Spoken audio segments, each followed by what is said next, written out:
के लिए काफी जगह मिल जाती है।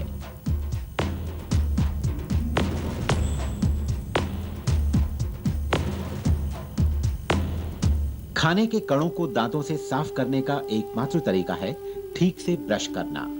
टूथपिक या किसी नुकीली चीज से दांत साफ नहीं हो सकते और खाने के कणों पर बैक्टीरिया सेटल होकर तेजी से मल्टीप्लाई होने लगते हैं। जैसे जैसे ये बैक्टीरिया बढ़ते हैं, इनमें से एक एसिड या टॉक्सिन या कोई नुकसानदेह पदार्थ रिलीज होने लगता है।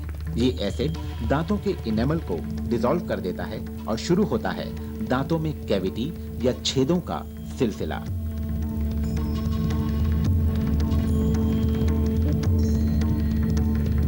शुरुआत में जब भी कैविटी बनती है, जिसको हम आम लैंग्वेज में कहते हैं कीड़ा लग गया है, तो शुरुआत में उसकी कोई सिम्टम्स नहीं होते और मरीज़ जो बहुत कॉन्शियस मरीज़ होते हैं तो वो अगर एक टॉर्च लेके शीशे में अपना मुंह एग्जामिन करें, एक एक दांत का एक एक सरफेस देखें, तब शायद वो ब्लैक कलर का डिस्कलरेशन दांत में देख लें।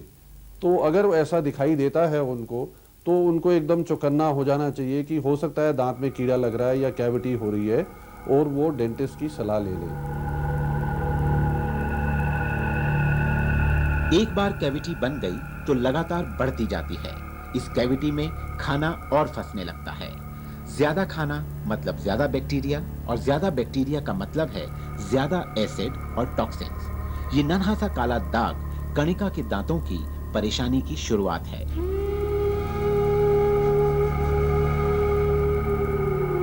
अगर कैविटी की पहचान जल्दी न हो तो दांतों को किस हद तक नुकसान पहुंच सकता है, देखिए जीवन रेखा की अगली कड़ी में। जीवन रेखा हर रोज आपके साथ।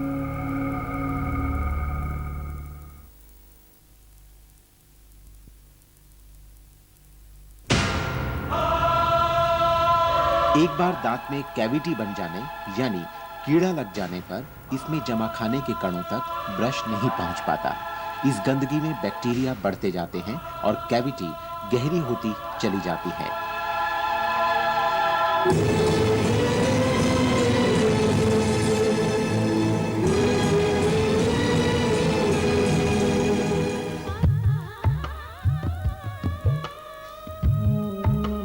कणिका अपने दांतों का बहुत ख्याल रखती।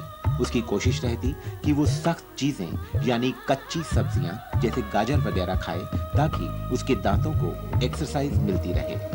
कणिका को अंदाजा भी नहीं कि उसकी दाढ़ में एक कैविटी धीरे धीरे बढ़ रही है।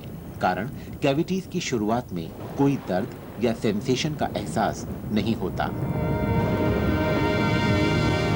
अचानक एक दिन दाढ़ पर एक काला निशान देखकर कणिका थोड़ा परेशान तो हुई, मगर क्योंकि कोई तकलीफ नहीं थी, इसलिए कणिका ने कोई इलाज करने की कोशिश नहीं की। खामोशी से बढ़ती हुई कैविटी ने एक दिन अपना असर दिखा ही दिया। दांतों में इस दर्द का मतलब है कि कैविटी दांतों के सबसे सेंसिटिव हिस्से यानी पल्प में पहुंच चुकी है। दांत के इस हिस्से में नर्व्स और ब्लड वेसल्स होते हैं, इसलिए जब कैविटी इस हिस्से में पहुंचती है तभी दर्द का एहसास होता है, इससे पहले नहीं। कैविटी जब ज़्यादा बढ़ जाती है तो अंदर ही अंदर दांत सड़ जाता है, और दांत के अंदर एक चेम्बर होता है जिसमें दांत की नर्व्स होती हैं, तो वहाँ तक इन्फेक्शन पहुँच जाती है।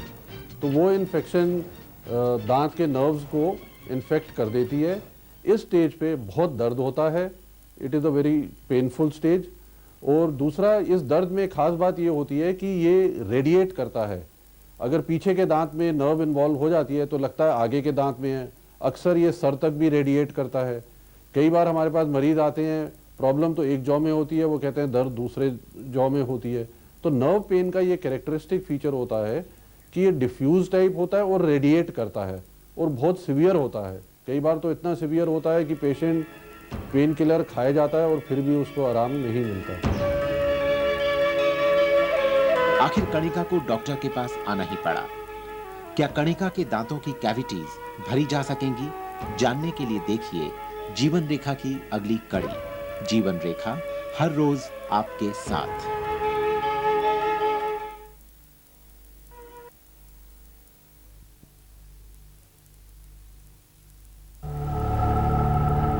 कणिका कुछ भी खाती तो खाना दांतों में फंस जाता, लेकिन कणिका को खतरे की कोई घंटी सुनाई नहीं दी। कणिका को अपनी दाढ़ में एक काला सा निशान भी नजर आया, लेकिन कणिका लापरवाह रही।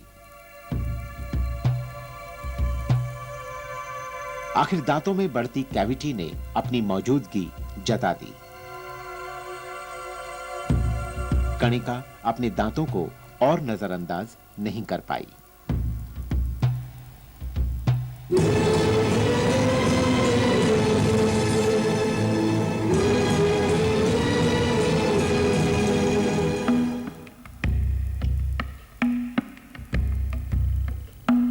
कणिका के दांतों में कैविटी है। इसका मतलब है कि इसके दांतों के ऊपरी हिस्से यानी टूथ इनेमल और दांतों के अंदरूनी हिस्से यानी डेंटिन दोनों में ही कैविटी पहुंच चुकी है। कैविटी का इलाज है फिलिंग। इसमें सड़न से बने गड्ढे को साफ करके उसमें मेटल या कॉम्पोजिट की फिलिंग कर दी जाती है। कैविटी भरने का जो सबसे पहला स्टेप है वो ये होता है कि जो दांत का सड़ा हुआ पोर्शन है वो हमने हटाना है, और इसके लिए हम ड्रिलिंग करते हैं। ड्रिलिंग प्रोसीजर होता है, और जितना सड़ा हुआ पोर्शन निकाल के जो हेल्दी टूथ स्ट्रक्चर बचता है उसी में ही हम फिलिंग करते हैं। अगर हम ये सड़ा हुआ पोर्शन नहीं निकालेंगे और फिलिंग कर देंगे तो फिलिंग के अंदर ही अंदर दांत सड़ता रहेगा और वो दांत हमको खोना पड़ेगा। फिलिंग में 1000 से 2000 रुपए तक का खर्च आता है। एक ही सिटिंग में कणिका की दांत की फिलिंग हो गई और अब सड़न को बढ़ने का चांस नहीं मिलेगा। अगर कणिका अब भी अपने दांतों को नजरअंदाज करती तो केवल फिलिंग से उसके दांत नहीं बच पाते।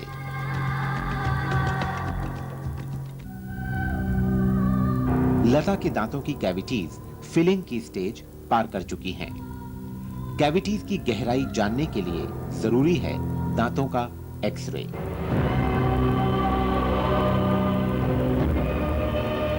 लता के दांतों के एक्सरे से जाहिर है कि कैविटीज दांत के रूट तक पहुंच चुकी है। लता की तकलीफ का एक ही इलाज है, रूट कनाल। और जानकारी के लिए देखिए जीवन रेखा की अगली कड़ी। जीवन रेखा हर रोज आपके साथ।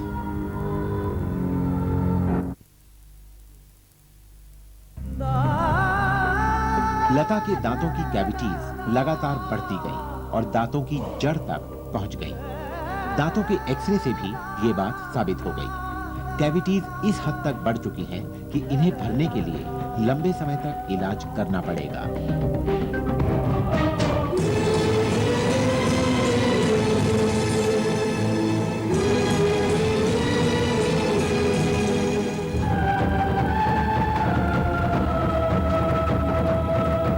अगर कैविटीज की पहुंच दांत की जड़ों तक पहुंच जाए तो इनमें नर्व्स यानी नसें भी इन्वॉल्व हो जाती हैं और रूट कनाल करना पड़ता है। जब कैविटी बहुत डीप हो जाती है और नर्व्स तक पहुंच जाती है, नर्व्स इन्फेक्टेड हो जाती हैं, तब दांत को बचाने के लिए हमको रूट कैनाल ट्रीटमेंट करना पड़ता है। इसको नर्व ट्रीटमेंट भी कहते हैं। इसमें दांतों के अंदर जो इन्फेक्टेड नर्व्स हैं उनको निकाल के हम दांतों के रूट्स की टिप तक एक फिलिंग करते हैं, जिसको बोलते हैं रूट कैनाल फिलिंग। इस प्रोसीजर से हम दांत को बचा देते हैं और हेल्दी कर देते हैं। रूट कनाल ट्रीटमेंट में आमतौर पे 5 से 8 बार डॉक्टर से मिलना पड़ता है। इसमें 1500 से लेकर 4000 तक का खर्च आ सकता है। इन्फेक्शन को साफ करने के लिए दांत में बार-बार ड्रेसिंग देनी पड़ती है। रूट कैनाल ट्रीटमेंट में हमको दांत के अंदर जो रूट कैनाल्स होते हैं, पल्प चेंबर होता है, उसमें से इन्फेक्शन निकालने के लिए बार बार ड्रेसिंग देनी पड़ती है, लोकल ड्रेसिंग देनी पड़ती है।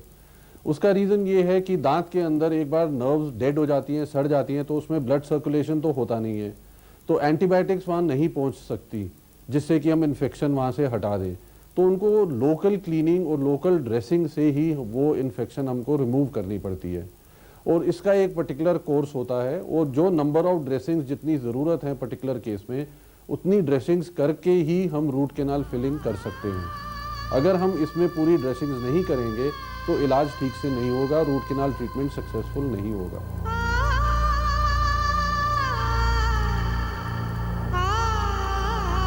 लता की डॉक्टर के साथ 6 सिटिंग्स हो चुकी हैं। पूरी सावधानी के साथ लता का इलाज चल रहा है।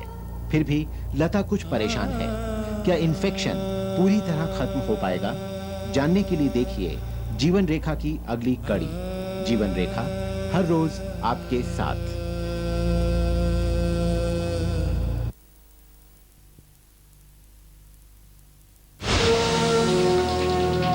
लता के एक्सरे से यह बात बिल्कुल साफ हो गई कि उसके दांतों का इन्फेक्शन दांतों की जड़ों तक पहुंच चुका है। इस इन्फेक्शन को दूर करने का एक ही तरीका है, रूट कनाल। इसमें कैविटीज को भरने से पहले इन्फेक्शन को पूरी तरह खत्म करना पड़ता है। डॉक्टर पूरी कोशिश कर रहे हैं कि जल्द से जल्द ये इन्फेक्शन काबू में आ जाए।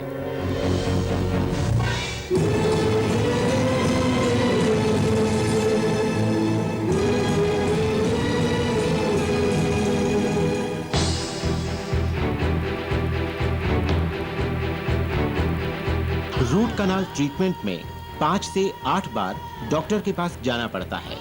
जब तक इन्फेक्शन कंट्रोल में ना आ जाए, ये बारीक सी ड्रेसिंग्स, जिन्हें पेपर पॉइंट्स कहते हैं, रूट कनाल में डाल दी जाती हैं। आज लता की आखिरी ड्रेसिंग निकाल दी गई है और अब इनके दांत फिलिंग के लिए तैयार हैं।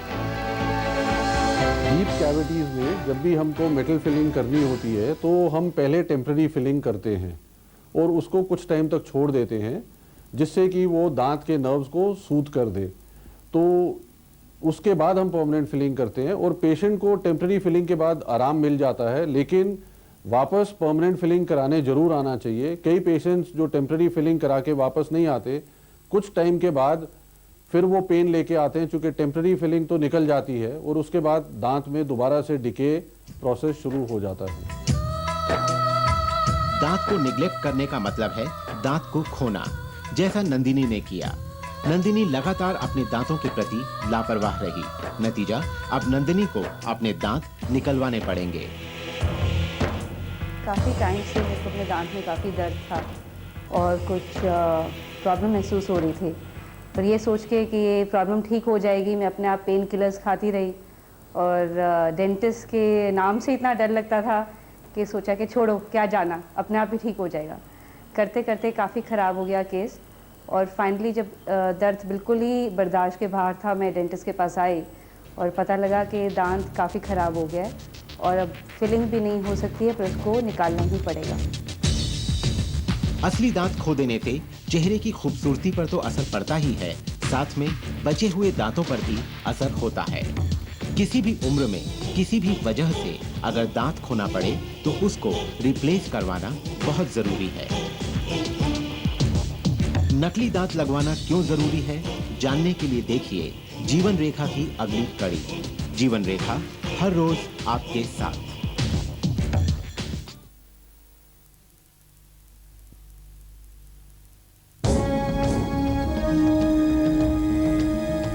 नंदिनी लगातार अपने दांतों के प्रति लापरवाह रही।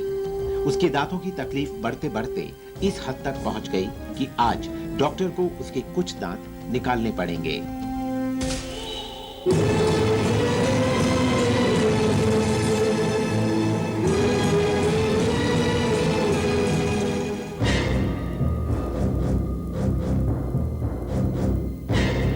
किसी भी वजह से अगर असली दांत को खोना पड़े तो इसका असर बचे हुए दांतों पर भी पड़ता है। इसलिए जरूरी है दांत को दोबारा लगवाना। ये इसलिए भी जरूरी है ताकि दो असली दांतों के बीच की दूरी बनी रहे। नेचुरल दांत रिप्लेस करने के लिए हम आर्टिफिशियल टीथ लगाते हैं और ये आर्टिफिशियल जो रिप्लेसमेंट होता है ये 3 तरीके से किया जा सकता है। एक तरीका तो है कि हम जो आम देखने को मिलते हैं डेंचर्स, उनसे रिप्लेस कर सकते हैं जो निकालने लगाने पड़ते हैं। दूसरा तरीका है हम फिक्स्ड रिप्लेसमेंट करते हैं, जिसको ब्रिज बोलते हैं। इसमें जहाँ पे दांत मिसिंग होता है उसके एक दांत आगे एक दांत पीछे से सपोर्ट लेके हम वो मिसिंग दांत को रिप्लेस कर देते हैं। तीसरा तरीका दांत रिप्लेस करने का है बाय इम्प्लांट। टूथ इम्प्लांट दांत रिप्लेस करने का प्रोसीजर है इसमें जहाँ पे दांत मिसिंग होता है वहाँ पे ऑपरेशन के ज़रिए हड्डी में हम एक इम्प्लांट डालते हैं और इस इम्प्लांट के ऊपर एक दांत हम बिल्डअप कर देते हैं।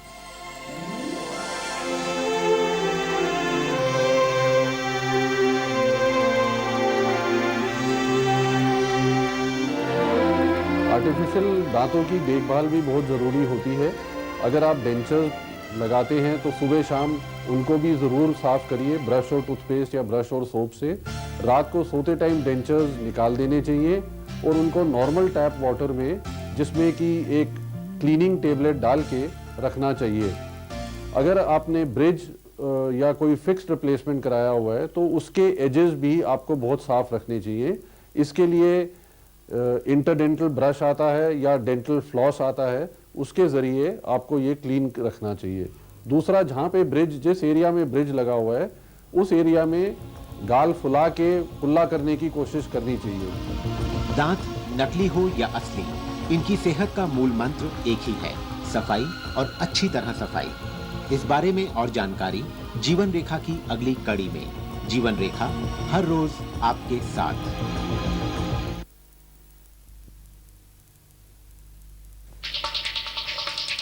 जब हम खाना खाते हैं तो खाने के कणों की झीनी सी परत हमारे दांतों से चिपक जाती है। यही है प्लाक, दांतों की हर बीमारी की जड़। अगर दांत ठीक से साफ न किए जाएं तो इस प्लाक में पनपते बैक्टीरिया दांतों और मसूड़ों पे हमला बोलते हैं और शुरू होती हैं दांतों की बीमारियां।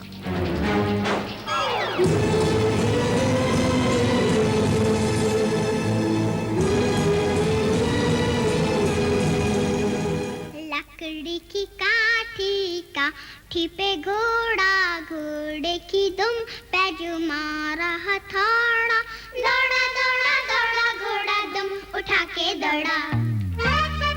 दांतों की देखभाल तो बचपन से ही होनी चाहिए। बच्चे के पहले 8 दांत आते ही दांत ब्रश करने चाहिए। सिर्फ दूध पीने से भी इन बच्चों के दांतों में चिपचिपाहट तो होती ही है। छोटे बच्चों के लिए ब्रश हमेशा सॉफ्ट ब्रिसल्स का होना चाहिए। फिंगर ब्रश से भी ब्रश करने में आसानी होती है। फिलहाल इनके लिए पेस्ट की भी जरूरत नहीं, क्योंकि अभी इनके दांतों को लॉलीपॉप्स, टॉफीज और चॉकलेट्स का सामना नहीं करना पड़ रहा।